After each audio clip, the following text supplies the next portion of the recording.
Hey guys, it's me again with another Canva tutorial, and for today's video I will teach you how to create a letter photo collage in Canva. So first of all, we can see now that I am in my Canva.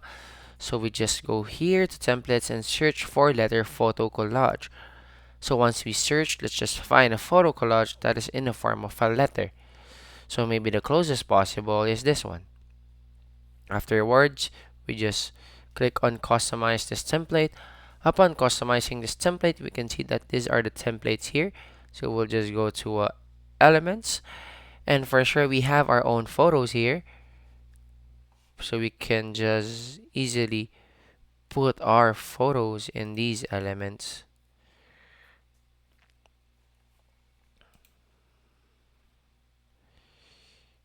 So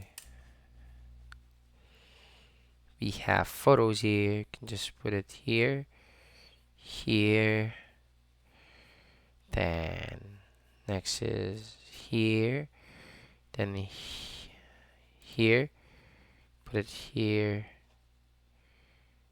then lastly here. So as you can see, this is our finished product of our photo collage. And to save, just press share and download. So that's it is. Thank you for watching this video. I hope that you have learned a lot from me today. Please don't forget to like and subscribe to the YouTube channel and follow or just press the bell button for more Canva tips and tricks to come. Once again, thank you for watching.